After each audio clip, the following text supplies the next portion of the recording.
नैना से शादी उसने अपनी माँ की ख्वाहिश पर की थी और अब तलाक में भी उनकी ख्वाहिश शामिल थी, जबकि उसे नैना में कोई दिलचस्पी नहीं थी, बल्कि यही सुनने में आया था कि नैना उसे पसंद करती है और ये रिश्ता भी उसकी पसंद की वजह से तय हुआ था और आज उसी की इच्छा पर ख़त्म होने की कगार पर था।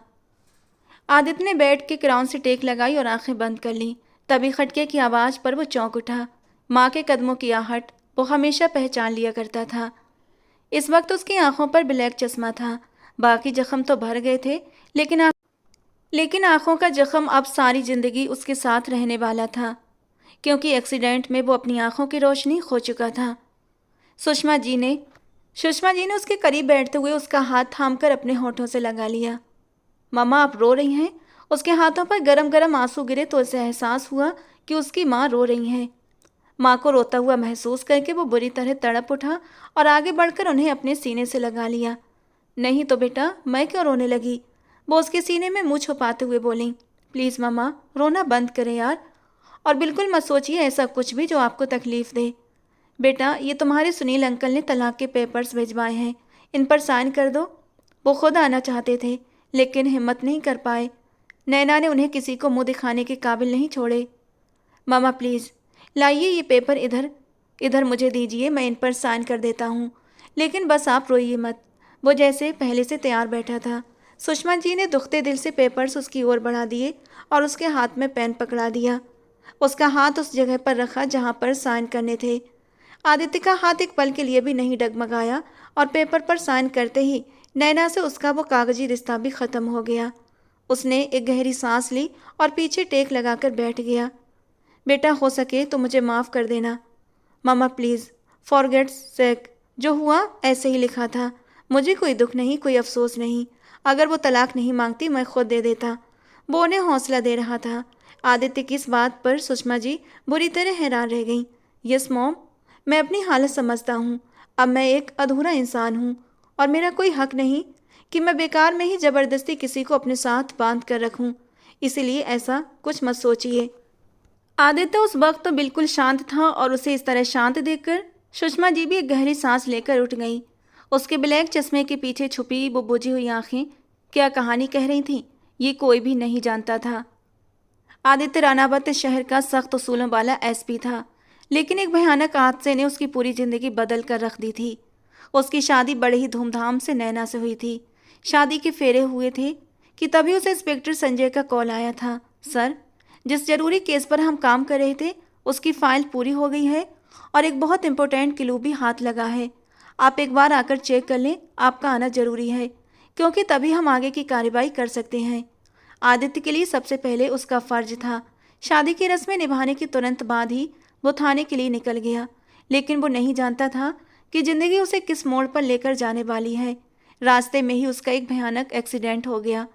उसके घर वालों को सिर्फ हॉस्पिटल की तरफ से फ़ोन आया था कि एसपी आदित्य रानावत का एक्सीडेंट हुआ है। सब लोग तुरंत अस्पताल पहुंचे थे। सब घर वाले बुरी तरह घबराते हुए अस्पताल पहुंचे, जहां डॉक्टरों ने बताया कि कांच उसकी आंखों में बुरी तरह घुस गया है और उसकी आंखों की रोशनी जा चुकी है। वही नैना जो उससे मोहब्बत के दावे करती थी, उसके अंधा होने की खबर सुनते ही पीछे हट गई। वो उसे कट कट कर रहने लगी और आज उसने आदित्य से तलाक मांग लिया। घर के सभी लोग हैरान परेशान थे। नैना आदित्य के लिए कोई अजनबी नहीं थी, वो उनकी फैमिली का ही हिस्सा थी। बचपन से दोनों साथ खेले और साथ बड़े हुए थे। नैना का मिजाज थोड़ा अलग था। ये जानते हुए भी आदित्य ने उससे रिश्ता जोड़ा था, सिर्फ और सिर्फ अपनी माँ की ख्वाहिश पर। आदित्य के पापा ब्रजेश रानावत और नैना के पापा सुनील चौधरी आपस में गहरे दोस्त हुआ करते थे और बिजनेस पार्टनर भी। दोनों ने मिलकर एक भव्य कोठी बनाई थी, जिसमें दोनों परिवार एक साथ रहते थे। किसी को कोई परेशानी नहीं थी, क्योंकि दोनों दोस्तों के बीच बहुत गहरा प्यार और विश्वास था। जब नैना और आदित्य का रिश्ता हुआ तो ये दोस्ती रिश्तेदारी में बदल गई, लेकिन किसी को क्या पता था कि किस्मत उनके साथ क्या खेल खेलने वाली है। आदित्य की आंखों की रोशनी क्या गई, सब कुछ बिखर कर रह गया। सबसे ज़्यादा दुख सुनील जी को हुआ था, क्योंकि कुछ समय पहले एक हादसे में ब्रजेश रानावत पहले ही अपनी ज़िंदगी हार चुके थे और अपने दोस्त के जाने के बाद सब कुछ बिखर कर रह गया। बेटे के रिश्ता तोड़ने से तो और भी सब कुछ बिखर गया था। आदित्य से तलाक मांगने पर सुनील जी ने गुस्से में पेपर्स नैना के मुंह पर लाकर फेंके थे। वो हक्का बक्का रह गई और उन पेपर्स को देखने लगी। आज के बाद मुझे अपनी ये शक्ल भी मत दिखाना नैना, आज से तुम मेरे लिए मर गई हो। उस दिन सुनील जी के दिल से अपनी ये बेटी उतर गई थी। उनके जाने के बाद नैना ने पेपर्स उठाकर साइड टेबल पर पटक दिए। उफ, इतनी बहस मत करो, ये बताओ किराया कितना हुआ। वो मुंह बनाते हुए बोली, मैडम जी पूरे 700 रुपये। कमाल करते हो भैया, क्या मुझे चांद से ज़मीन पर लाए हो जो 700 रुपये मांग रहे हो? सिर्फ बस अड्डे से यहाँ तक ही तो लाए हो, वो भी 55 मिनट में। अगर थोड़ा तेज चलाते तो मैं 10 मिनट पहले ही पहुँच जाती। अनिका ने अपने पर्स से 500 रुपये का नोट निकालकर उसकी ओर बढ़ा दिया। अरे अरे मैडम जी, 200 रुपये और बनते हैं। वो पीछे आते आते बोला, खबरदार खबरदार जो मेरे पीछे आए। अनिका ने ड्राइवर पर आंखें तरेर कर कहा, मैडम जी गरीब के पैसे तो मत खाइए, मेरे छोटे छोटे बच्चे हैं। वो गुस्से से बोला, देखो जायज कमाई खाना और अपने बच्चों को भी बही खिलाना। अनिका का ये प्रवचन सुनकर वो वहीं खड़ा रह गया, जबकि अनिका सामने बने बड़े से घर के दरवाजे के अंदर चली गई। घर तो यही है, काफ़ी बड़ा है। चल अनिका अंदर चलते हैं, देखते हैं अंदर के क्या हाल है। वो अपना बैग कंधे पर ठीक से लटकाकर तेजी से आगे बढ़ी थी कि अचानक सामने से आ रहे एक व्यक्ति से टकरा गई और टकराते ही बुरी तरह नीचे जमीन पर गिर पड़ी। हाय माँ, मार डाला, मुझ सिंगल पसली को तोड़ ही दिया। अनिका जोर जोर से रोने लगी। वहीं आदित्य काला चश्मा लगाए दरवाजे की ओर बढ़ने लगा। अनिका जल्दी से उठकर उसके सामने आकर खड़ी हुई। हद होती है बदतमीजी की, एक तो अंधों की तरह मुझसे टकरा गए और ऊपर से मुझे गिरने से संभाला भी नहीं।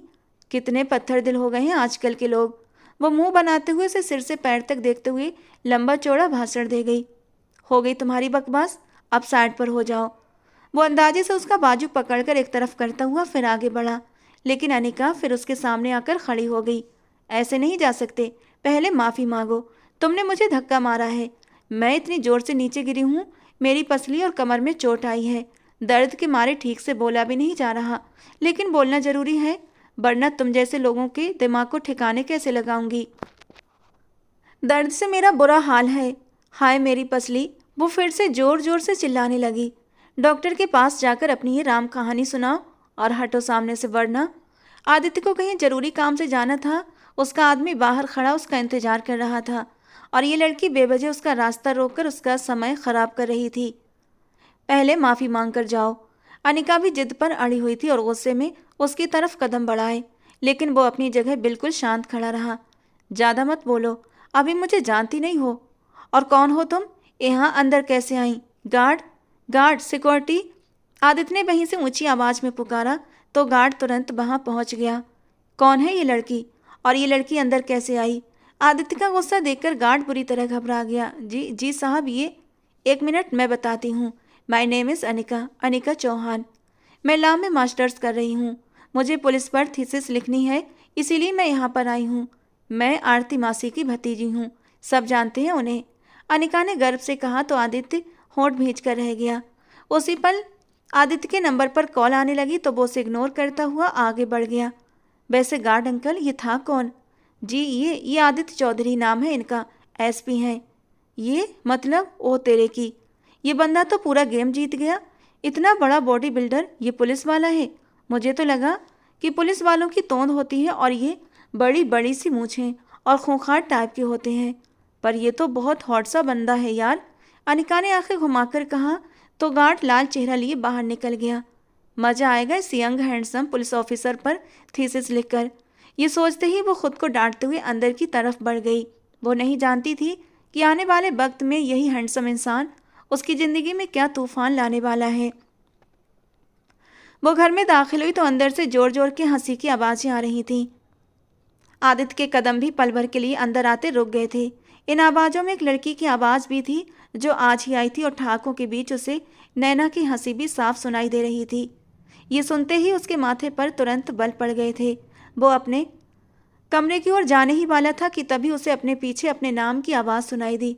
अरे छोड़ो, कहाँ का पुलिस वाला, अब तो बस कुछ लीगल डॉक्यूमेंट्स का काम ही रह गया है उसके पास। अंधा आदमी बिना आंखों की रोशनी के क्या कर सकता है? मुजरिम तो पकड़ ही नहीं सकता।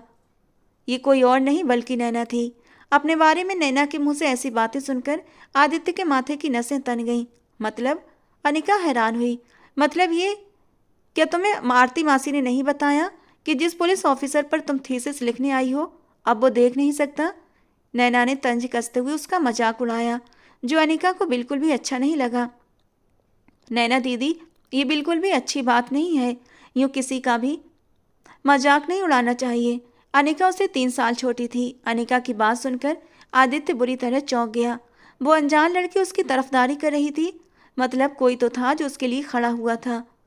तुम अपनी लिमिट में रहो और अपने काम से काम रखो। सिर्फ 1 महीने के लिए आई हो यहाँ पर, उसके बाद चली जाओगी। इसीलिए मेरे घर में खड़े होकर किसी भी तरह की बकवास करने की ज़रूरत नहीं है। नैना बेहद बदतमीजी से बोली, माना कि घर आपका है और जुबान भी आपकी है, लेकिन अगर इसे ज़रूरत के हिसाब से खोला जाए तो ज़्यादा अच्छा रहता है, वरना इंसान के बड़े बोल अक्सर उसी पर भारी पड़ते हैं। अनिका ने तुरंत लौटकर जवाब दिया था, क्योंकि अनिका भी चुप रहने वालों में से बिल्कुल भी नहीं थी। बहुत ज़्यादा जुबान चल रही है तुम्हारी। अभी आए हुए 2 दिन भी नहीं हुए और ख़ुद को क्या समझने लगी हो? मेरे बड़े बोलों की तुम्हें बड़ी चिंता है, लेकिन अपने बारे में क्या ख्याल है? किताबी बातें तो हर कोई कर लेता है, असली बात तो तब है जब उन पर चलकर भी दिखाया जाए। नैना लगातार बोले जा रही थी, जबकि अनिका के माथे पर गुस्से की लकीरें उभर आई थीं। क्यों इनसे बहस कर रही हो अनिका? ये ना किसी की सुनती है न समझती है, बस अपनी मनमानी करती है। इसे इसके हाल पर छोड़ दो। ये रिया थी, नैना की कजिन। हाँ भाई, मैं ही बुरी हूँ तुम सबकी नज़र में, और वो अंधा तो बहुत महान इंसान है ना?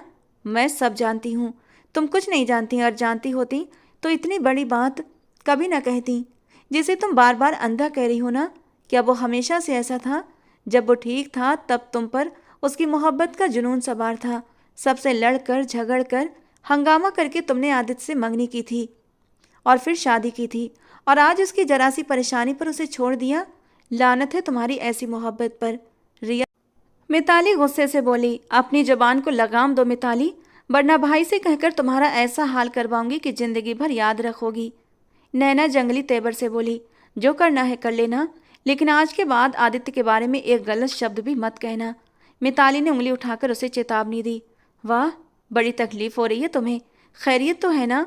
एक तरफ तुम मेरे भाई की पत्नी हो, तो दूसरी तरफ आदित्य पर डोरे डालने की कोशिश कर रही हो। शट अप, मिताली ने उसे सख्ती से डांट दिया। उसी पल मिताली का पति और नैना का भाई संचित अंदर आया। अपनी पत्नी की ऊंची आवाज़ सुनकर वो बुरी तरह चौंक गया। बहुत ही घटिया सोच है तुम्हारी, और उतनी ही घटिया जुबान भी। न बोलने से पहले सोचती हो न बाद में। मिताली तंज से बोली। क्या हो रहा है ये सब? संचित के गंभीर आवाज़ पर सब लोग चौंककर उसकी ओर देखने लगे। भैया, नैना दौड़कर संचित के गले लग गई। भैया, मिताली भाभी ने मुझ पर इल्ज़ाम लगाया, मुझे बुरा भला कहा, आदित्य की तरफदारी करते हुए मुझे घटिया इंसान तक कह दिया। मिताली भाभी ने, वो मिताली पर लगातार इल्ज़ाम पर इल्ज़ाम लगाए जा रही थी। मिताली ने दुख भरी नज़र से अपने पति और अपनी ननद को देखा, जबकि इस पूरे मामले में अनिका और आदित्य खामोश खड़े तमाशा देख रहे थे। मिताली, ये नैना क्या कह रही है? संचित का लहजा गंभीर था, लेकिन उतना ही नरम भी। जो बोल रही है उसी से पूछ लीजिए। मिताली ने भी बिना झुके जवाब दे दिया। देखा भैया, आपको भी इसका जरा सा भी लिहाज नहीं। इसे तो बस यही तकलीफ है कि मैं किसी तरह इस घर से विदा हो जाऊं और पूरा घर इसका हो जाए। नैना ने और भी जहर घोल दिया। नैना, ऐसे नहीं बोलते, जाओ अपने कमरे में जाओ। संचित ने उसे समझाया। वो उसकी लाडली बहन थी, इसीलिए वो उसे कुछ ज़्यादा नहीं कह सका था। भैया, आप इस मिताली को कुछ कहते क्यों नहीं? नैना, मैंने कहा ना अपने कमरे में जाओ। इस बार संचित के स्वर में हल्की सख्ती थी। वो पांव पटकती हुई अंदर चली गई। वो सच में सबकी लाडली थी। मिताली की आंखों में बहुत कुछ था, जिसे देखकर संचित ने अपने होंठ भींच लिए, तो मिताली भी चुपचाप अपने कमरे की ओर बढ़ गई। आदित्य, अगर नैना की किसी बात से तुम्हारा दिल दुखा हो तो उसके लिए मैं। संचित की बात सुनकर आदित्य ने कड़वी मुस्कान के साथ उसकी ओर देखा। मुझे इन बातों से अब कोई फर्क नहीं पड़ता संचित, मैं इन सब से बहुत ऊपर आ चुका हूँ, इसीलिए माफ़ी मांगने की ज़रूरत नहीं। सपाट लहजे में कहकर वो अपने कमरे की ओर बढ़ गया था। संचित भी अनिका से नजरें चुराता हुआ वहाँ से हट गया। ये तो पूरी फैमिली ही अजीब है यार। मैं तो यहाँ आकर बुरी तरह फंस गई। हे भगवान जी, मेरा 1 महीना अच्छे से निकलवा देना। कैसे रहूँगी मैं इस झंझट में? बड़बड़ाती हुई अनिका ने दरवाजे पर दस्तक दी और अंदर दाखिल हो गई। आदित्य अभी अभी बाथरूम से नहाकर निकला था। उसने सिर्फ ट्राउजर पहना हुआ था और कंधे पर तौलिया डाला हुआ था। उसकी गहरी शांत आंखों को देखकर अनिका एक पल के लिए ठिठक गई। उसे एक क्षण को ऐसा लगा जैसे वो उसे देख रहा हो, लेकिन अगले ही पल उसे याद आया कि वो तो देख ही नहीं सकता। कौन? आदित्य की कड़ी आवाज़ पर अनिका ने खुद को संभाला। मैं अनिका। अपने बारे में बताती हुई वो 2 कदम आगे बढ़कर उसके करीब आ गई। क्या काम है? वो उसके आने की वजह समझ चुका था, फिर भी उसने पूछा। इस बार उसके लहजे में पहले की तुलना में थोड़ी सी नरमी थी, शायद इसलिए क्योंकि कल अनिका ने उसकी तरफदारी की थी। दरअसल एसपी साहब, मुझे आपसे एक इंटरव्यू लेना है। कुछ सवाल हैं, अगर आप उनके जवाब दे दें तो मेरा थीसिस पूरा हो जाएगा। वो बहुत ही सम्मान और प्रोफेशनल अंदाज में बोल रही थी। इस बार उसके शब्दों में आदित्य के लिए सम्मान और नरमी दोनों साफ झलक रही थीं। मुझे इसमें कोई दिलचस्पी नहीं है, और जाते हुए दरवाज़ा बंद करके जाना। इतना कहकर वो उसकी बात ठुकराते हुए ड्रेसिंग मिरर के सामने जाकर खड़ा हो गया कि वो भी उसके पास आती फिर से उसके गौर से देखने लगी और फिर उससे विनती करने लगी। वो जरा सा उसके कान पर झुका और उसी पल वो अपनी आंखें बंद कर गई। जितना मुझसे दूर रहोगी उतना ही तुम्हारे हक में बेहतर होगा, वरना तुम मुझे जानती नहीं हो मैं कितना खतरनाक इंसान हूँ। अनिका ने झटके से उसको पीछे हटाते लाल आंखों के साथ उसे घूर कर देखा। अपने आप को क्या समझते हो? अनिका ने तेज शब्दों में कहा। अंधे हैं तो इसका ये मतलब नहीं कि दूसरों की इज्जत का भी ख्याल न रखें। हर वक्त रौब जमाते रहते हैं, जैसे आपके आसपास की दुनिया बस डरने के लिए बनी है और आप उसे डराने के लिए। आदित्य के चेहरे पर मामूली सा तंज का भाव उभर कर आया, मगर उसने खामोशी से तौलिया कुर्सी पर फेंका और सीधा होकर खड़ा हो गया। मेरी दुनिया में इज्जत सिर्फ वही पाता है जो अपने शब्द सोच समझ कर बोले। उसकी भारी आवाज़ कमरे में गूंज गई। अनिका और भी भड़क उठी। और जो अपने बारे में न सोचे, अपने किए के बारे में न सोचे। आप जैसे लोग ही दूसरों को नुकसान पहुंचाते हैं। खतरनाक बनने का ड्रामा छोड़ दें एसपी साहब, ये सब मुझे डराने के लिए काफ़ी नहीं। इस बार आदित्य ने रुख फेर कर एक लंबा सांस खींचा। तुम्हें कोई जवाब नहीं मिलेगा, इसलिए मेरा वक्त बर्बाद मत करो और जाओ यहाँ से, अभी इसी वक्त। होंठ भींचकर वो पलटी और दरवाजे की तरफ बढ़ गई, मगर जाते जाते एक पल के लिए रुकी और उसे पलट कर देखा। आप अंधे हैं, लेकिन यकीन करें आपकी सोच भी अंधी है। ये कहकर वो तेज तेज कदमों से कमरे से बाहर चली गई, जबकि आदित्य खामोशी से अपनी बंद आंखों के पीछे न जाने कौन सा बोझ उठाए खड़ा था। कल कहाँ वो नैना के अंधा बोलने पर उससे लड़ रही थी और अब उसे खुद अंधा बोलकर चली गई थी। ड्राइंग रूम में सन्नाटा सा छाया हुआ था। सुषमा जी सोफे पर चुपचाप बैठी थीं, जैसे वक्त रुक सा गया हो। इतने में दरवाज़ा खुला और आरती मासी धीरे धीरे कदमों से अंदर दाखिल हुई। कैसी हो सुषमा? उन्होंने आते ही सुषमा जी से उनका हालचाल पूछा। मैं अच्छी हूँ आरती, तुम सुनाओ, सुषमा जी ने नरम शब्दों में कहा और पास बैठने का इशारा किया। आरती मासी करीब आकर बैठी और एक दूसरे से इधर उधर की बातें करते ही खामोशी छा गई, जैसे दोनों को किसी भारी टॉपिक का इंतजार हो। आखिरकार सुषमा जी का बर्दाश्त खत्म हुआ, उनकी आंखों में नमी तैर गई। आरती, जब से आदित्य का एक्सीडेंट हुआ है ना, मेरा आदित्य पहले जैसा नहीं रहा। आंखों की रोशनी चली गई, जिंदगी का हौसला भी उससे छिन गया। उनकी आवाज़ आंसुओं से भीग गई और ऊपर से नैना वो भी साथ न दे सकी, तलाक लेकर साइड पर हो गई। आरती मासी ने अफसोस से सर हिलाया। हाँ बहन, दुनिया बड़ी बेवफा है, दुख के वक्त साथ छोड़ देती है, मगर सब्र करो, भगवान अच्छा ही करेगा। कमरे का माहौल और भी खामोश हो गया था। आरती जी ने अपनी भीगी आंखें पोंछ लीं। आदित्य का कमरे से निकलकर आंगन में धीरे धीरे कदमों से चलना उनके बीच पल भर को और भी खामोशी भर गया। आरती मासी ने तब हिचकिचाते हुए बात आगे बढ़ाई। सुषमा बहन, अगर बुरा न माने तो एक बात कहूँ? हाँ कहो आरती, पूछने की क्या बात है? सुषमा जी ने हैरानी से उनकी ओर देखा। आरती जी जरा संभल कर बैठ गईं। मैं सोच रही थी कि अनिका का आपका आदित्य के लिए रिश्ता दे दूं। ये सुनते ही सुषमा जी की आंखें हैरत से फैल गईं। क्या? अनिका और आदित्य? वो जैसे यकीन ही न कर सकी। हाँ सुषमा बहन, आरती जी ने मुस्कुराते हुए कहा। अनिका बहुत ही सभ्य संस्कारी बच्ची है, घर की इज्जत रखना जानती है, और मुझे यकीन है कि वो आदित्य जैसे नरम दिल इंसान के साथ इंसाफ कर पाएगी। आरती जी कुछ पल के लिए गुमसुम हो गईं। उनके दिल में अजीब सा तूफान उठा। मेरे अंधे बेटे को इतना अच्छा रिश्ता बैठे बिठाए वो धीरे से बड़बड़ाई। उनके शब्दों में हैरत थी। कमरे में फिर से खामोशी फैल गई, मगर ये खामोशी अब पहले वाली नहीं थी। इसमें एक नया टॉपिक जुड़ चुका था, एक नई उम्मीद, या फिर शायद एक नए इम्तिहान का टॉपिक। नहीं, हरगिज नहीं, मैं अब किसी के साथ अपनी ज़िंदगी नहीं जोड़ सकता, चाहे वो अब कोई भी हो। आंखें नीचे वो दर्द से सोच रहा था। माँ के पूछने पर वो इनकार करके आया था, पर दिल न जाने क्यों उदास हो गया था। अचानक दरवाज़ा खुला और वो अंदर दाखिल हुई। आपने शादी से इनकार क्यों किया? वो सीधे सीधे आकर आदित्य से सवाल कर रही थी, और उसके सवाल करने पर आदित्य बुरी तरह से चौंक उठा। वो अपनी जगह से उठकर खड़ा हुआ। इजाज़त के बिना कमरे में कैसे आई तुम? वो खड़ा होते हुए पूछ रहा।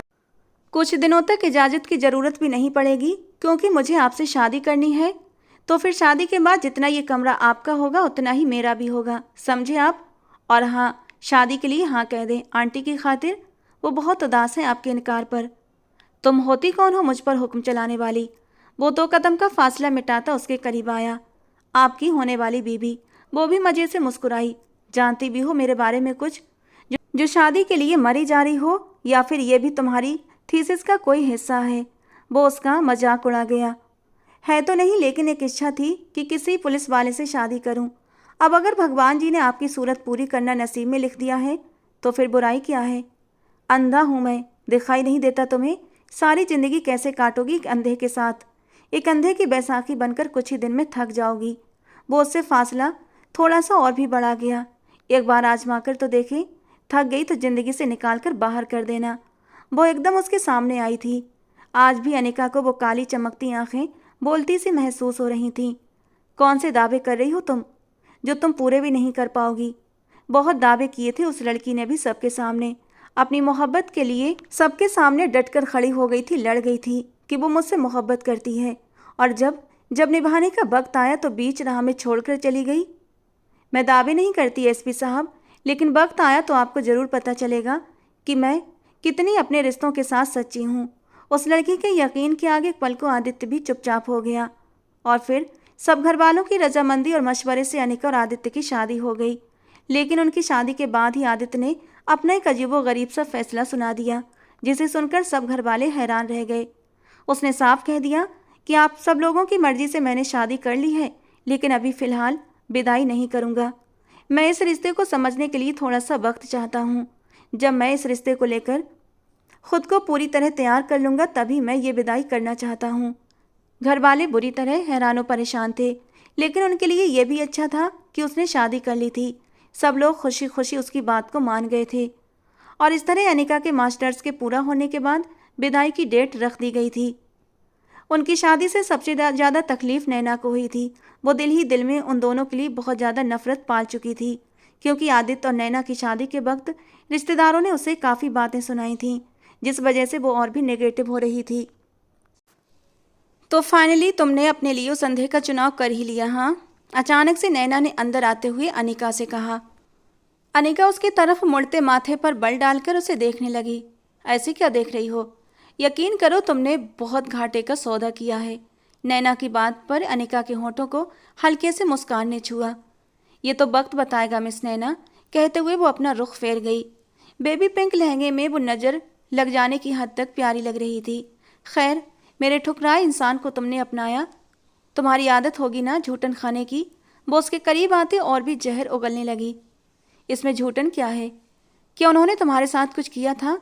मैंने तो सुना था कि शादी के दिन ही आदित्य का एक्सीडेंट हुआ था। विदाई तो कहीं बीच में ही अटक गई थी। तुम उसके कमरे तक तो नहीं पहुंची थी। लेकिन जब तुम कह रही हो कि आदित्य तुम्हारी झूठन है, तो इसका मतलब है तुम दोनों के बीच सब कुछ हो गया था। कमाल करती हो नैना।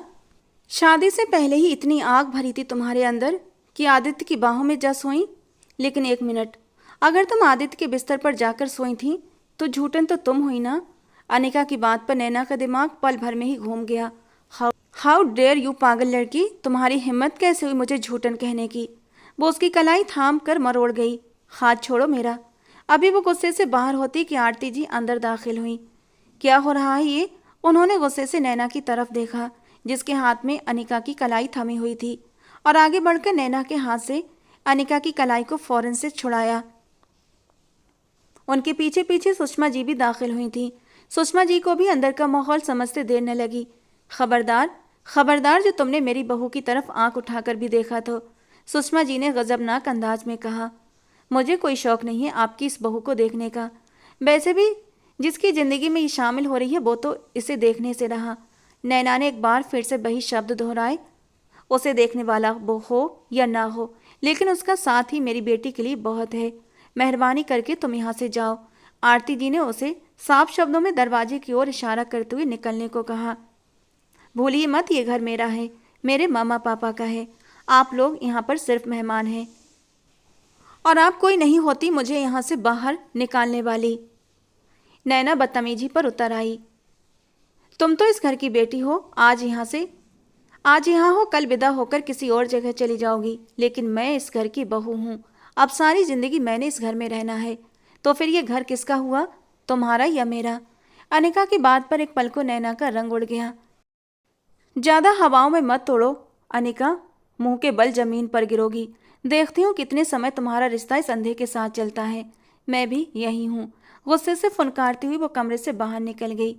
अनिका को तसल्ली देते हुए सुषमा जी बाहर चली गई, जबकि आरती जी ने आगे बढ़कर दरवाजे को लॉक लगाया और वापस अनिका की तरफ आई।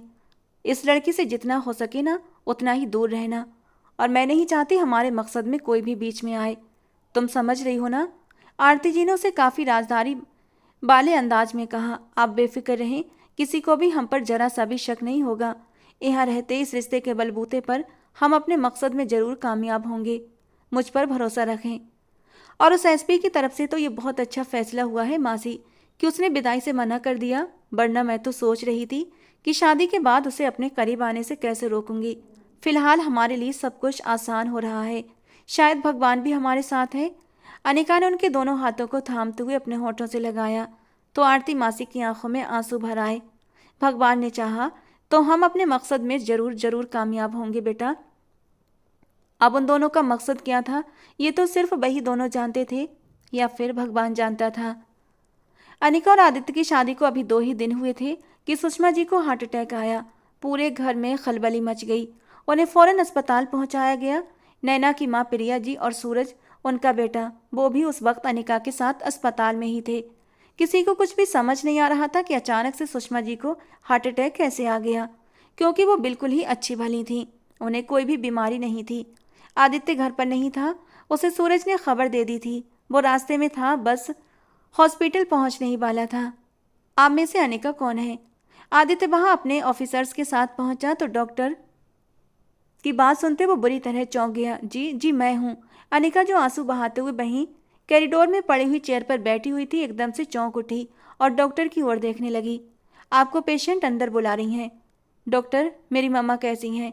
अब आदित्य ने बेचैनी से आगे बढ़कर पूछा। आज भी उसने काला चश्मा पहना हुआ था।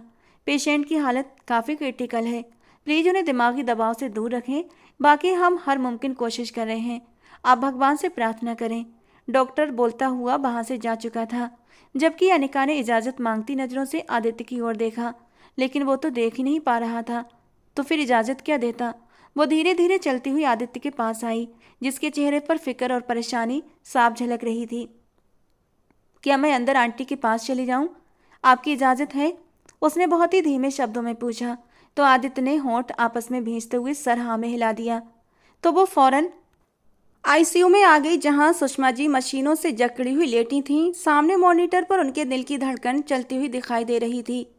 उन्होंने अपने चेहरे से मास्क हटाते अनिका को पास आने का इशारा किया, तो वो पास आते कांपते हुए उनके चेहरे के पास झुकी। मेरा बेटा बेकसूर है, उसे कोई सजा मत। वो अपनी बात पूरी न कर पाई, उनकी सांसें उखड़ने लगीं। अनिका का वो हाल था कि काटो तो बदन में लहू नहीं। क्या वो अनिका का सच जान गई थी? वो बिना पलक झपके उन्हें देखती जा रही थी, जिनकी सांसें बुरी तरह से उखड़ रही थीं। डॉक्टर, वो वहीं से लरजती आवाज़ में चिल्लाई, लेकिन उसकी आवाज़ ही न निकली कि तभी डॉक्टर खुद ही कमरे के अंदर दाखिल होते सुषमा जी को देखने लगी। मैम प्लीज़ आप बाहर जाएं। उसे फ़ौरन बाहर भेज दिया गया। नहीं, वो उनका सांस रुक रहा है। उन्हें देखते हुए वो दरवाजे पर खड़ी बस रोए जा रही थी। तभी आरती जी भी अंदर आईं। वो अनिका को यूँ रोता देखकर हैरत में थीं। कैसे वो इस खानदान के किसी भी इंसान के लिए रो सकती थी। प्लीज़ आप लोग जाएं, हमें इन्हें देखने दें। डॉक्टर ने उन्हें बाहर करते हुए गेट बंद कर दिया। बाहर आकर वो बुरी तरह रो रही थी कि आदित्य उसके पास चला आया। मम्मा ने क्या कहा तुमसे? वो बहुत ही संजीदा सा दिखाई दे रहा था। उसकी बात सुनते वो रोते हुए एकदम चुप हुई और अगले ही पल उसकी निगाह आरती मासी की तरफ उठी तो उसने सिसकी भरी। अनिका, मामा ने क्यों बुलाया था तुम्हें? आपकी बार वो थोड़ा सख्ती से बोला था। वो कुछ बोलना चाह रही थी लेकिन बोल नहीं पाई। उनका सांस, वो झूठ बोल गई, जबकि सामने खड़ा एसपी तो उड़ती चिड़िया के पर गिन लेता था। अनिका का झूठ उसकी निगाहों से छुपा न रह सका। उस पता नहीं क्यों अनिका एक पल के लिए कांप कर रह गई थी। कुछ देर के बाद डॉक्टर ने उन्हें बहुत बुरी खबर सुनाई कि सुषमा जी कोमा में जा चुकी थीं। सभी लोग इस खबर से पत्थर बन गए थे। खासकर आदित्य को लगा आज बाप के साथ साथ माँ ने भी उसका साथ छोड़ दिया है। अपनी माँ की खातिर उसने अपनी मर्जी के खिलाफ जाते पहले नैना से शादी की, फिर माँ को टेंशन ना हो माँ के एक बार कहने पर ही नैना को तलाक दे दी, और फिर अनिका से शादी भी सिर्फ माँ की ख्वाहिश पर की थी। वो तो बस अपनी माँ को खुश देखना चाहता था। अपनी हर ख्वाहिश मार कर अपनी माँ की खातिर जी रहा था। उसे लगा जैसे उसके दिल की धड़कन रुक गई हो। हे भगवान, मेरी माँ को वापस दे दो मुझे। वो आंखें बंद करते हुए भगवान से प्रार्थना कर रहा था। Sir, she is doubtful. अपने अफसर की बात याद करता वो होंठ भींचते अपने पास रोती बिलखती अनिका की आवाज़ सुन रहा था। आदित्य का जी चाहा खींचकर उसे वहाँ से ले जा और पूछे उसकी माँ ने उसे ही अंदर क्यों बुलाया था। वो अपनी माँ का इकलौता बेटा था, उसकी माँ उसे अंदर बुलाती, अनिका को बुलाने का क्या सवाल बनता था? यही उलझन उसे बुरी तरह परेशान कर रही थी। पर उस वक्त उसे सब्र करना था और अपनी माँ के लिए भगवान से प्रार्थना। सूरज उसके पास ही था और उसे हौसला दे रहा था, लेकिन उसका हौसला हर गुजरते वक्त के साथ टूटता जा रहा था। सुबह से शाम हो गई और फिर रात, लेकिन कोई भी अपनी जगह से टस से मस न हुआ। बेटा घर चले जाओ, हम हैं यहाँ पर, प्रिया जी ने आदित्य के कंधे पर हाथ रखते हुए कहा। नहीं, मैं यहाँ से कहीं नहीं जाऊँगा जब तक मेरी माँ को होश नहीं आ जाता, वो सख्त शब्दों में बोला। जबकि डॉक्टर्स पूरी कोशिश में लगे हुए थे, पर अब सब कुछ भगवान के हाथ में था। वो जो चाहे कर सकता था। सभी लोग सिर्फ प्रार्थना कर सकते थे। अनिका लगातार प्रेयर रूम में थी और भगवान के चरणों में सर गिराए सिर्फ और सिर्फ अपने आंसू बहाते हुए सुषमा जी के ठीक होने की प्रार्थनाएं कर रही थी कि तभी आरती मासी अंदर दाखिल हुई। क्यों रो रही हो इतना? क्या हो गया है? तुम तो ऐसे रो रही हो जैसे तुम्हारी सगी माँ कोमा में चली गई हो। वो बेहद तंज और गुस्से से बोली। आरती मासी, मुझे यही महसूस हो रहा है कि जैसे मेरी अपनी ही हैं वो, और पल पल मौत के मुंह में जा रही हैं। मुझे हर पल यही महसूस हो रहा है। अनिका बेबसी से बोली। ऐसा कुछ नहीं है अनिका, हिम्मत रखो, कुछ भी ऐसा महसूस मत करो। हमारा मकसद कुछ और है। इन लोगों के लिए आंसू बहाना हमारा मकसद नहीं है, हमारा मकसद बदला है। अनिका भूलो मत। आरती मासी ने उसे याद करवाया। ये देखिए मेरे हाथ कैसे कांप रहे हैं। ऐसा लग रहा है जैसे आंटी के इस हाल में पहुंचने की वजह मैं हूँ। वो रोते हुए बोली। चुप कर जाओ अनिका, दीवारों के भी कान होते हैं। वो दांत पीसते हुए गुस्से से बोली तो वो हिचकी लेते अपने आंसू रोक गई। चलो उठो, बाहर चलो। वो खुद भी उठी। आरती मासी, अगर वो सब कुछ झूठ हुआ तो, वो बेकसूर हुए तो? अनिका डर गई थी। क्या तुम्हें मुझ पर यकीन नहीं? वो नाराज हुई और सख्त शब्दों में बोली। मासी, वो घबरा गई। बस कर दो अनिका, तुमने आज मुझ पर शक करके मुझे तोड़ दिया है। वो रोने लगी। मासी प्लीज़ प्लीज़। अनिका घबराई। नाम मत लो मेरा। उन्होंने अनिका का हाथ बुरी तरह झटक दिया। अनिका का दिल बुरी तरह दुखा। मासी ऐसा न करे, मेरा दिल बंद हो जाएगा। आपके सिवा मेरा है कौन? है ना, सब लोग हैं। ये जो बाहर बैठे हैं ये अब तुम्हारे अपने हैं, मुझसे ज़्यादा तुम्हारे सगे हैं। वो रूखे ठंडे शब्दों में बोलती बाहर जाने लगी कि रुक कर पलटी। अगर तुम्हें यकीन नहीं ना मेरी बातों पर तो जाओ, जाकर आदित्य के कमरे की तलाशी लो, सब मिल जाएगा तुम्हें तुम्हारे हर सवाल का जवाब। वो तड़प कर बोलती वहाँ से जा चुकी थी। मेरा बेटा बेकसूर है।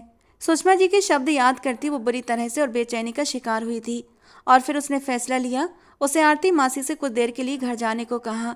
आदित्य अस्पताल से हिल नहीं रहा था और अनिका सबके खाने का बंदोबस्त करने के लिए सूरज के साथ घर के लिए निकली थी। यही अच्छा मौका था आदित्य के कमरे की तलाशी लेने का। वो घर में मौजूद लोगों से नज़र बचाकर आदित्य के कमरे में दाखिल हुई। उसकी कबर्ड और भी सारी जगह तलाश किया, कुछ तो उसको ऐसा सुराग मिले, या वो बेकसूर हो या फिर कसूरवार। उसे अभी कितनी ही देर हो गई थी कबर्ड में सर दिए वो नहीं जानती थी। अभी वो कपड़ों के नीचे छुपे खुफिया खाने को तलाश करने ही वाली थी कि तभी उसे किसी के कदमों की आहट सुनाई दी। वो फौरन घबराते हुए कबर्ड बंद कर देती है और पर्दे के पीछे छुपने के लिए भागी, लेकिन वहां सही तरह से छुपा नहीं जा सकता था कि बाथरूम का दरवाज़ा खोलते वो अंदर घुसती दरवाज़ा बंद कर गई। उसी पल कमरे का दरवाज़ा खुला और आदित्य अंदर आया। उसकी छठी हिस्स ने जैसे महसूस कर लिया था कि कमरे में कुछ अलग सा है। वो आगे मिरर की ओर बढ़ा। लेडीज़ परफ्यूम, वो होठों ही होठों में बड़बड़ाया। एक जहरीली हंसी उसके होठों पर बिखर गई और अपनी शर्ट के सारे बटन खोलता अपनी कसरती शरीर से शर्ट को दूर कर गया और फिर एक गहरा सांस भरकर अपना ब्लैक चश्मा उतारते ड्रेसिंग टेबल पर रख दिया और दोनों हथेलियां ड्रेसिंग मिरर पर रखता हुआ वो आईने की तरफ निगाह उठाकर देख रहा था कि उसकी काली आंखें और ही कहानी सुना रही थीं जो कोई नहीं जानता था। वो एक पल को आंखें बंद करता अगले ही पल खोल गया और अब उसका रुख बाथरूम की ओर था। एक आग लगी थी उसके अंदर। शावर खोलते हुए शावर के नीचे खड़ा हुआ, सामने गिलास बॉल पर हाथ रखता भीगता चला गया। पीछे छुपकर खड़े अनिका के रोंगटे खड़े हुए थे। उसकी कसरती बॉडी बिल्डर सा वजूद देखते उसकी सांसें रुकने लगी थीं, जबकि सामने लगे मिरर गिलास बॉल में उसका सरापा साफ साफ दिखाई दे रहा था और आदित्य की निगाहें भी जैसे उसी पर टिकी हुई थीं। एक पल को अनिका को यूं ही लगा जैसे वो उसे ही देख रहा है और वो पकड़ी गई है, लेकिन अगले ही पल उसने दिल ही दिल में खुद को तसल्ली दी कि चलो वो तो अंधा है और देख नहीं सकता। और फिर गहरा सांस भरती वो वहाँ से निकलती दरवाजे की ओर बढ़ी कि उसी पल एकदम ही आदित्य ने उसे कलाई से थामते अपनी ओर खींचा था। वो एकदम से कटी पतंग की तरह उसके सीने से जा लगी और इस बार दोनों ही भीगते चले गए। अनिका को तो लगा जैसे आज उसका आखिरी दिन है। वो उसे गिलास मिरर से लगाए उसके दोनों तरफ अपनी मजबूत कलाइयाँ रखे 1 इंच के फासले पर खड़ा उसके चेहरे के नए नक्श को देख रहा था। दोनों के बीच खामोशी गहरी जबान बनी थी। वो 1 इंच का फासला भी तय करता उसके और भी करीब हुआ तो अनिका की सिसकी निकली। वो उसके गीले लबों पर उंगली रखते हुए उसे चुप करवा गया। आवाज़ न निकले तुम्हारी, वरना बहुत बुरे तरीके से पेश आऊँगा। वो सरगोशी भरे अंदाज में बोल रहा था और अनिका के रोंगटे खड़े हो गए। छोड़िए मुझे, जाने दें। वो उसके सीने पर दोनों हाथ जमाती उसे पीछे धकेल गई, लेकिन वो 1 इंच भी अपनी जगह से ना हिला। वो गहरी सांस भरते जैसे थकने लगी। ठंडे पानी से उसकी जान जाती थी, ऊपर से वो उसे ठंडे पानी के शावर के नीचे खड़े किए हुए था। आदित्य, मुझे जाने दे प्लीज़, वो हकलाई। क्यों आई थी यहाँ पर? क्या तलाश कर रही थी मेरी कबर्ड में? उसकी आंखों में आंखें डाले वो पूछ रहा था। कुछ नहीं, प्लीज़ जाने दें। वो अब की बार आंसू बहाने लगी। मेरे सवाल का जवाब दो। जितनी जल्दी जवाब दोगी उतनी जल्दी जान छूट जाएगी। वो एकदम उसके कमर में हाथ डालता उसे खुद से लगा गया कि अनिका का दिल उछलकर गले में आया। शादी को इतने दिन गुजर गए थे, लेकिन एक दिन भी ना उसने अनिका से कोई बात की थी, ना उसने उसके साथ कभी कोई ऐसी हरकत की थी कि वो उससे इनसिक्योर फील होती। और आज उसी बहादुरी की वजह से वो आदित्य के कमरे में घुसी चली आई थी और अब बुरी तरह पछता रही थी अपनी हरकत पर। वो तो जैसे आज उस पर अपना हक जताने के मूड में था। क्या हुआ? मुझसे रिश्ता निभाने के बड़े बड़े दावे किए थे ना तुमने, अब क्या हुआ? वो उसके इतना करीब आ गया था कि शावर से निकलती पानी की बूंदें अब उस तक नहीं पहुंच रही थीं। वो खड़े हुए भी उस पर पूरी तरह हावी हो गया था। मैं अभी भी अपनी बात पर जमी हूँ। वो ठंड की वजह से बात पूरी नहीं कर पा रही थी।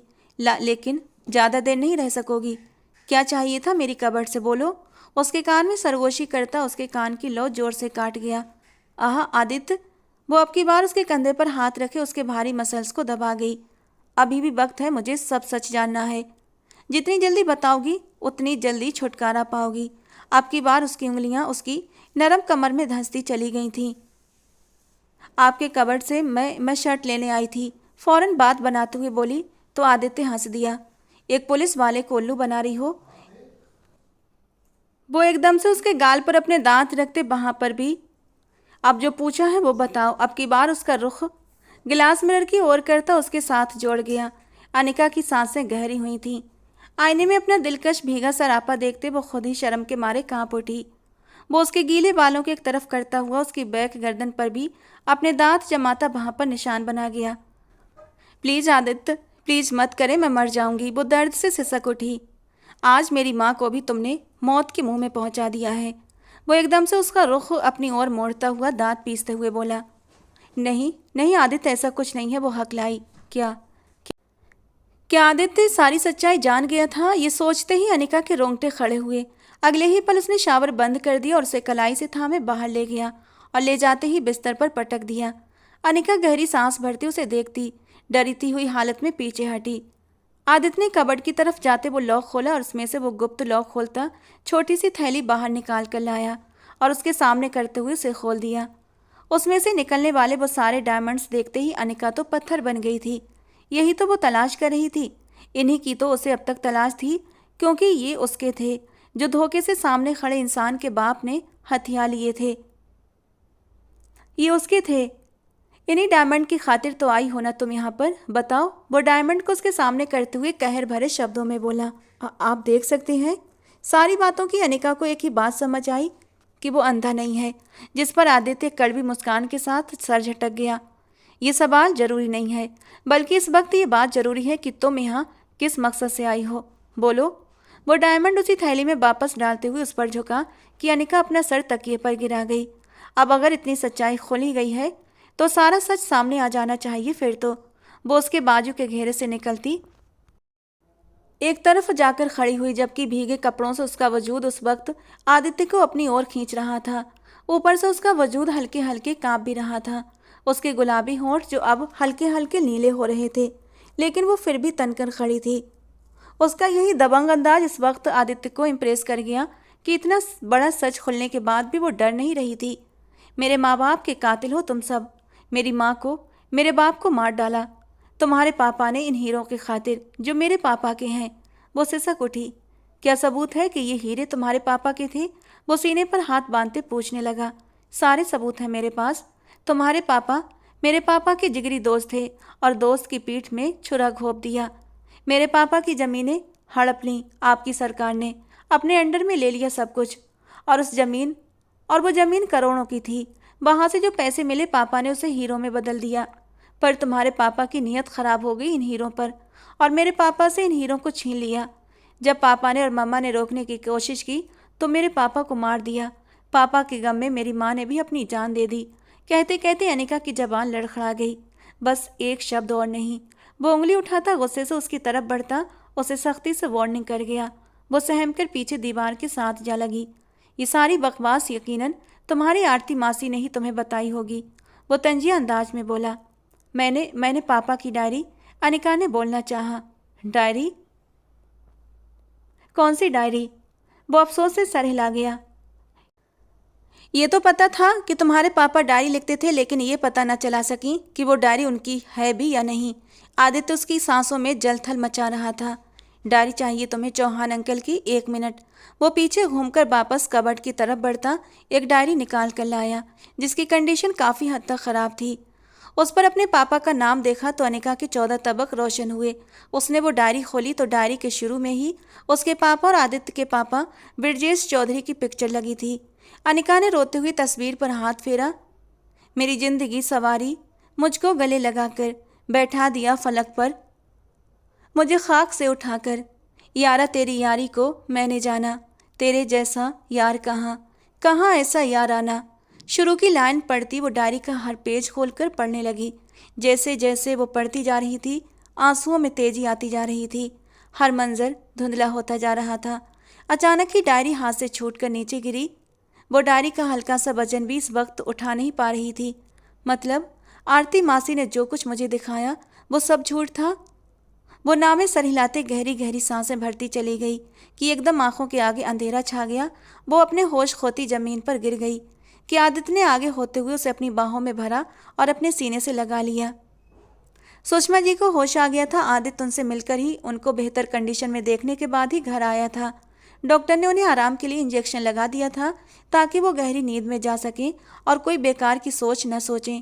उनकी तरफ से तसल्ली करता वो घर लौटा तो आगे से अनिका उसे अपने कमरे में मिली थी, जो अब इस वक्त उसके सामने बेहोश उसके बिस्तर पर लेटी हुई थी। अपने गीले बालों में हाथ फेरता वो उन्हें सुलझा रहा था। वो अपना ड्रेस चेंज करता वापस उसकी ओर बढ़ा। उसके माथे पर हाथ रखा तो वो ठंडी बर्फ पड़ रही थी। ये तो बिल्कुल ही ठंडी हो गई। क्या करूं? वो बेहद उलझन और परेशानी में था। क्या मुसीबत है यार, वो माथे पर बल डालते सोचने लगा। वो इतना मजबूत और हिम्मत वाला मालिक था कि एक लड़की के करीब जाने पर कमज़ोर नहीं पड़ सकता था। उसे पूरा यकीन था वो खुद को संभाल सकता है। गहरी सांस लेते उसने तमाम लाइट्स ऑफ करते अपनी एक हुड्डी और ट्राउज़र निकाल कर लाते उसके करीब बैठा। सबसे पहले उसके गीले कपड़े निकाले तो और ख़ुद को शांत करते हुए उसे पहना दिए। जो भी था अब वो उसकी बीवी थी, उस पर उसकी जिम्मेदारी थी। उसे कुछ हो जाता तो वो क्या खुद को माफ़ कर पाता? सब बातें अपनी जगह, लेकिन इसके बावजूद वो उससे लापरवाही नहीं बरत सकता था। उसका शरीर अभी भी नॉर्मल टेम्परेचर पर नहीं आया था। इसका अब क्या हल करूं? उसके नीले पड़ते होंठों को देखता वो बेहद बुरी तरह से परेशान हुआ था। और फिर अगले ही पल उसके हाथों को अपनी हथेलियों में रखता हुआ वो धीरे धीरे उन्हें रगड़ने लगा और उसने गर्मी देने लगा। उसके पैरों के तलवों को भी रगड़ रहा था। इलेक्ट्रिक हीटर ने पूरे कमरे को गर्म कर दिया था। वो मजबूत बॉडी का मालिक, उसे तो ठंडे शावर से नहाने में हमेशा ही सुकून मिलता था, लेकिन सामने लेटा वजूद बहुत ही नाजुक साबित हुआ था। क्या सजा दूं इसको मैं? ये तो जरा से ठंडे पानी से ही ढेर हो गई। सॉरी डियर वाइफ, जो नहीं करना था अब वो करना पड़ेगा। होंठ का कोना कुचलते हुए उसने आने वाले पलों के लिए खुद को तैयार किया। कंबल को जरा सा पीछे करता वो उसके करीब लेट गया। उसका सर अपने सीने पर रखता, आंखें बंद करता उसके आसपास अपने बाहों का घेरा तंग कर लिया। वो भी कांपते हुए उसके सीने में अपना चेहरा छुपा गई। जरा सी गर्मी क्या मिली कि वो गहरी गहरी सांसें भरती उसके सीने में पनाह ढूंढने लगी। लेकिन अब उसके इतना करीब आकर आदित्य की हालत खराब हो रही थी। बिना इनर बियर के उसकी नरम नाजुक धड़कनें आदित्य के सीने से टकराईं तो उसके पूरे वजूद में एक स्पार्क हुआ था। एक दिल चाहा खुद से दूर कर दे, लेकिन फिर उसकी ख़राब तबीयत का सोचते हुए वो उसे दूर न झटक सका। उसके नरम नाजुक मखमली वजूद को अपने कसरती वजूद में छुपाता चला गया। उसकी संगत में वो सब कुछ भूलता जा रहा था और अपने होठों से उसके नरम वजूद को छूने लगा। धीरे धीरे गुजरती रात में वो उसकी ज़रूरत को पूरा करते उसके करीब से करीब होता चला गया। उसकी सांसों से अपनी सांसें उलझाता वो सब कुछ भूलता चला गया। सुबह अनिका की आँख खुली तो सर भारी भारी हो रहा था। वो कसमसाकर अंगड़ाई लेते हुए उठने लगी कि एकदम ही घबराकर अपना आप देखा। फिर रात के सारे पल आँखों में फिल्म की तरह घूमने लगे। मतलब आदित्य सब जान गया है। ओह गॉड, अब क्या करूं? वो डायरी। फ़ौरन से उठते ही उसने वो डायरी तलाशी जो उसे सामने टेबल पर ही पड़ी दिखाई दी। उसे उठाती वो एक बार फिर से सब पढ़ने लगी। आंसू फिर से आंखों से बहने लगे। हे भगवान जी, आरती मासी ने मेरे साथ झूठ बोला। वो आंखें पहुँचती बिस्तर की तरफ बढ़ी कि एकदम से रुक गई। वो अपने कपड़ों की तरफ देखने लगी। ये मेरे कपड़े किसने? अचानक ही खुद को हुड्डी और ट्राउज़र में देखती वो सर से पैर तक बुरी तरह से कांप उठी थी। नहीं, वो ऐसा नहीं कर सकते। फौरन तेजी से आगे बढ़ते मिरर के सामने जाकर खड़ी हुई और अपनी गर्दन की साइड पर बने निशान को देखा। उसे पल के पल में ये समझ आ गया कि गुजरी रात उसके साथ क्या हुआ था। वो एक एक पल याद करने लगी। आदित्य के साथ बिताए गए वो मदहोश पल धुंधले धुंधले से उसकी आंखों के सामने घूमने लगे। दिल जोरों से धड़कने लगा, गाल शर्म के मारे दहकने लगे। छोड़ूंगी नहीं उस इंसान को मैं। उसकी हिम्मत कैसे हुई मेरी बेहोशी में मेरा फ़ायदा उठाने की? वो जल्दी से वापस बिस्तर में आई। उस हालत में कैसे बाहर जाती? नौकरानी से बोलकर अपने कमरे से कपड़े मंगवाए और चेंज करते। अब वो खुद को नॉर्मल करने की नाकाम कोशिश कर रही थी कि तभी आरती जी अंदर दाखिल हुई। ओह, तो तुम यहाँ हो? मतलब रात भर अपने पति के साथ रंगरलियाँ मनाती रही हो? उनकी अजीब सी गंदी जबान जहर उगलती देखकर अनिका ने होंठ भींचे। दिन के 12 बज रहे थे। कुछ देर में सुषमा जी को डिस्चार्ज मिल जाना था। आदित्य तो हॉस्पिटल में ही था और मौके का फ़ायदा उठाते वो अनिका के पास आई थी। मासी, आपने झूठ क्यों बोला? क्या झूठ बोला मैंने? बताओ मुझे। कौन सी पट्टियाँ पढ़ाई हैं उस अंधे ने तुम्हें? उनके जहर भरे शब्द महसूस करते अनिका ने होंठ भींच लिए और अपने पापा की ओरिजिनल डायरी उनके सामने रख दी। जो आपने मुझे दी थी वो पापा की डायरी नहीं थी, और वो डायमंड जिन्हें हासिल करने हम यहाँ पर आए थे और उन पर अपना हक समझते रहे, वो हमारे कभी थे ही नहीं। अनिका कड़वाहट से बोली। प्रताप जी की डायरी देखी तो अब की बार आरती जी भी सदमे में आ गई। मैंने तो आंख बंद करके आप पर भरोसा किया और आपने मुझे इस्तेमाल किया। कभी माफ़ नहीं करूँगी आपको। क्यों किया आपने ऐसा मासी? वो रो रही थी, जबकि आरती मासी ने उसे एकदम पीछे की ओर धक्का दिया तो वो पीछे पड़े टेबल से ठोकर खाकर बुरी तरह गिरी।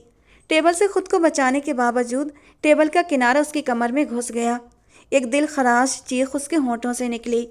आदित्य, जो अभी कुछ देर पहले ही माँ को डिस्चार्ज करवाकर घर लाया था, अपने कमरे की तरफ ही आ रहा था कि ये चीख सुनता एकदम से चौंक गया और तेज कदमों से कमरे की ओर भागा, जहां आरती मासी ने जमीन पर गिरी अनिका का गला दबाया हुआ था।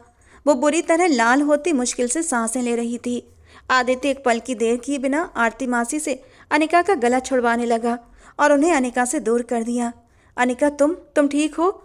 जबकि आरती मासी खुद को संभालती एकदम घबराकर पीछे हटी। तुम देख सकते हो? एक नई बात का खुलासा हुआ था उन्हें। पल में चेहरे का रंग सफ़ेद हुआ। वो बेसुध होती उसके सीने पर सर गिरा गई। आदित्य को उसका वजूद बेजान सा महसूस हुआ। वो सांस नहीं ले पा रही थी। आदित्य एकदम उसके होंठों पर झुकता अपनी सांसें उसे देने लगा। ये मंजर देखकर आरती मासी एकदम से दंग रह गई थीं। फौरन अपनी नजरें फेर ली। अनिका की सांस बहाल होते देखकर आदित्य को सुकून आया, पर अगले ही पल वो सुकून फिर से हबा हुआ। उसकी निगाह उसके शर्ट पर जा ठहरी, जहां तेजी से खून फैलता जा रहा था। फौरन उसके दर्द से कराहते वजूद को बाहों में भरता वो एक कहर भरी निगाह आरती मासी को देखने लगा। दुआ करना मेरी पत्नी को कुछ ना हो, वरना आपके साथ क्या करूँगा आप सोच भी नहीं सकती। वो उन्हें वार्निंग देता हुआ कमरे से निकलता चला गया। ये नहीं होना चाहिए था, ये नामुमकिन है। ये कैसे देख सकता है आदित्य? ओ गॉड! वो सर पर हाथ रख गई।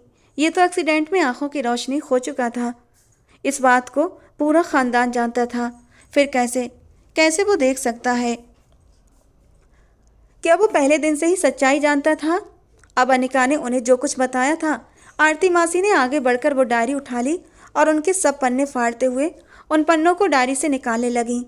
सारे लिखे हुए पन्नों को इकट्ठा करते अब वहाँ से निकलती अपने दिमाग में नई प्लानिंग कर रही थी। जबकि आदित्य अनिका को लिए अस्पताल के इमरजेंसी वार्ड में था। उसे आरती मासी से इस कदर बेदर्दी की उम्मीद न थी। उसने पुलिस इंस्पेक्टर संजय को घर से निकलते ही फ़ोन करके सारी सिचुएशन समझा दी थी, ताकि वो आरती मासी को फरार होने से पहले ही अरेस्ट कर सके। भाभी, आप ठीक है ना? शाम तक वो बात करने के काबिल हो गई थी। आदित्य उन्हें डॉक्टर के मना करने के बावजूद भी घर पर लेकर आ गया था। वो अब खतरे से बाहर थी, लेकिन उनकी कंडीशन अभी भी सही नहीं थी। पर आदित्य ने उन्हें अस्पताल में न छोड़ा। वो प्रिया जी की बात पर सर हाँ में हिला गई। बात करने की पोजीशन में अभी भी नहीं थी। आदित्य, वो धीरे से बेटे का नाम ले रही थी। यहीं कहीं बाहर होगा, मैं बुलवाती हूँ, आप ही नाश्ता करें। प्रिया जी नौकरानी से सुषमा जी को नाश्ता करवाने का कहते हुए बाहर निकल गईं। उनके पति आउट ऑफ कंट्री थे, जबकि बेटा संचित और बहू मिताली भी दुबई से अभी तक नहीं लौटे थे। और उनकी इकलौती बेटी नैना हमेशा की तरह घर पर नहीं थी। वो पति को घर के हालात बताते हुए अब नैना को फ़ोन लगा रही थी, जो कि फ़ोन उठा ही नहीं रही थी। सुबह से ही ये लड़की गायब है, मजाल है कि बात कर ले, न जाने कहाँ चली गई है। प्रिया जी ने दांत पीसते हुए बड़बड़ाकर कहा। सभी घर वाले उसकी हरकतों को जानते तो थे, पर अच्छे खासे तंग आए हुए थे। प्रिया जी को बस एक ही डर खाए जा रहा था कि कहीं कोई ऊंच नीच न हो जाए। पहले कुछ उम्मीद थी कि आदित्य के नाम से जुड़ गई है तो वो उसे संभाल लेगा, पर अब वो अपनी हरकतों की वजह से ये रिश्ता भी गंवा चुकी थी। वो अपनी सोचों में गुम आगे बढ़ती जा रही थी कि एकदम तेजी से बाहर आती आरती जी से उनका टकराव हो गया। क्या हो गया आरती, आप ठीक हैं? उन्हें बौखलाया हुआ देखकर वो परेशानी से पूछने लगी। हटो रास्ते से, वो गुस्से से बोलते हुए अपने कमरे की ओर बढ़ गईं। अब इन्हें क्या हुआ है? प्रिया जी सर झटकते अपने कमरे की ओर बढ़ी कि बाहर पुलिस गाड़ी के सायरन बजने लगे। हे भगवान, अब ये क्या हो गया? प्रिया जी उन्हीं कदमों बाहर की ओर भागी। आरती जी, जो अपना बोरिया बिस्तर बांधकर फरार होने वाली थी, वो पुलिस के हाथों धर ली गईं। छोड़ो मुझे, कहाँ लेकर जा रहे हो? आरती जी बुरी तरह पैनिक हुई थी। ये तो आपको पुलिस स्टेशन चलकर बताएंगे आंटी जी, संजय ने दूर खड़े तंज से कहा और लेडी कांस्टेबल को उन्हें ले जाने का इशारा किया और खुद प्रिया जी की ओर बढ़ा। ये सब क्या है ऑफिसर? आप इन्हें क्यों लेकर जा रहे हैं? वो भर्राए हुए शब्दों में पूछ रही थी। सर, आदित्य का ऑर्डर था मैम, अब इजाज़त दें। वो उन्हें जवाब देता खुद भी बाहर निकल गया। आदित्य ने, वो बुरी तरह सोच में पड़ गई। लेकिन अगले 2 दिनों में सारी बात का खुलासा हो चुका था। आदित्य अनिका को घर वापस ले आया था। सुषमा जी भी पहले से काफ़ी बेहतर थी। अनिका को बिस्तर पर लिटाते वो जरा सा पीछे हुआ तो अनिका ने उसे खींचकर वापस अपने करीब कर लिया। प्लीज़ मुझे माफ़ कर दें, जो कुछ हुआ अनजाने में हुआ, वो भीगी आंखों से बोली। आरती मासी उसकी मासी नहीं बल्कि उसकी बुआ थीं। आदित्य के घर में वो सिर्फ रिश्ता बदल कर दाखिल हुई थीं, जिससे कि उन लोगों को शक ना हो। भाई की मौत का बदला लेने के लिए उन्होंने उनकी बेटी की परवरिश की थी, बल्कि बदला लेने के लिए उसका इस्तेमाल भी किया था। पर यह सिर्फ एक झूठ पर बनी हुई कहानी थी, हकीकत इसके बिल्कुल अलग थी। अनिका के माँ बाप की डेथ नेचुरल हुई थी, इसमें किसी का कोई हाथ नहीं था। और हीरों के बारे में आरती मासी अच्छे से जानती थीं। जो थे तो आदित्य के पापा के, लेकिन हासिल वो करना चाहती थीं। एक तीर से दो शिकार करने वाली थी वो। अनिका को तैयार भी कर रही थी और फिर कुछ समय पहले ही उन्हें आदित्य के बाप की मौत का पता चला तो वो बुरी तरह शौक में चली गईं। अब हीरों का पता कैसे चलता? उन्होंने बहुत कोशिश की कि उस घर में घुसकर पता लगा लें, पर नाकाम ठहरी।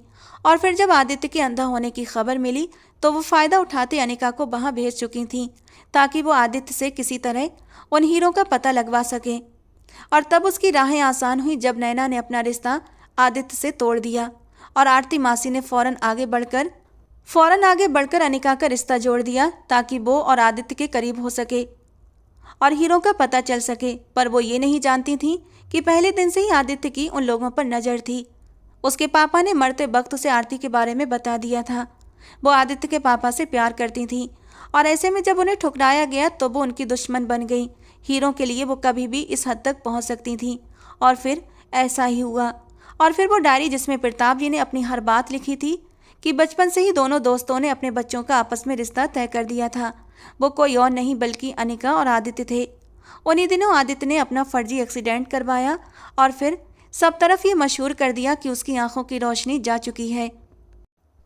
और फिर ऐसे में नैना ने आगे बढ़कर खुद ही ये रिश्ता तोड़ दिया, जबकि सुषमा जी ये बात जानती थी कि आदित्य देख सकता है, पर खामोश रहीं। और यूं अनिका को भगवान ने उसके नसीब में वापस लिख दिया था। सुषमा जी ने अनिका और आरती की बातें सुन ली थी, जिस पर उन्हें हार्ट अटैक आया था अचानक से ही, और वो अस्पताल पहुंच गई। अनिका के आगे आदित्य ने वो डायरी रख दी, पर फिर भी उसका दिल न माना। लेकिन जब उसकी आरती मासी ने ही उसे तकलीफ पहुंचाई तो उसे यकीन आ गया और उस समय आदित्य की मोहब्बत देखकर वो उसकी ओर खींचने लगी। माफ़ कर चुका हूँ, आरती बुआ को भी माफ़ कर दें, वो धीरे से मिनमिनाई। तो आदित्य ने गहरा सांस भरा। सोचूंगा इसके बारे में, धीरे से बोलता हुआ वो पीछे होने लगा कि तभी अनिका ने अपने माथे की तरफ इशारा किया कि वो वहाँ पर अपने होंठ रखे। तभी दरवाज़ा धाड़ से खोलते नैना अंदर दाखिल हुई। तुम देख सकते हो? नैना बुरी तरह हैरान थी, जबकि अनिका और आदित्य को इतना करीब देखते वो पल भर के लिए पीछे हुई। अनिका ने भी शर्माते हुए अपना चेहरा दूसरी ओर घुमा लिया। दोनों की निगाहें एक साथ उठीं कि अगले ही पल आदित्य ने नैना का चेहरा अपनी ओर मोड़ते हुए शिद्दत से उसके होठों को अपने होठों में लिया था। नैना तो सब कुछ देखकर दंग रह गई थी, जबकि दूसरी तरफ अनिका भी आदित्य की हरकत पर अपना दिल रुकता हुआ महसूस कर रही थी। रोते हुए नैना वहाँ से निकल गई। वो अब और ये सब कुछ नहीं देख सकती थी। आज उसे इस बात का बुरी तरह एहसास हो रहा था कि उसने क्या खो दिया था। और अनिका के चेहरे को मुस्कान ने छुआ कि भगवान ने उसका नसीब कितने प्यारे इंसान के साथ जोड़ दिया है। और वक्त रहते सारी हकीकत का खुलासा भी हो गया था। सुषमा जी से भी उसने माफ़ी मांग ली। वो उन्हें भी रोने पर मजबूर कर गई थी, जबकि नैना और आरती जैसे लोग सारी ज़िंदगी अधूरे ही रह जाते हैं। तो दोस्तों, आज की हमारी ये कहानी आपको कैसी लगी कमेंट बॉक्स में ज़रूर बताना। पसंद आई हो तो प्लीज़ लाइक करना। ऐसी और रोमांटिक कहानियों के लिए हमारे चैनल के साथ जुड़े रहें। मिलते हैं दोस्तों अगली किसी नई और रोमांटिक सी कहानी के साथ।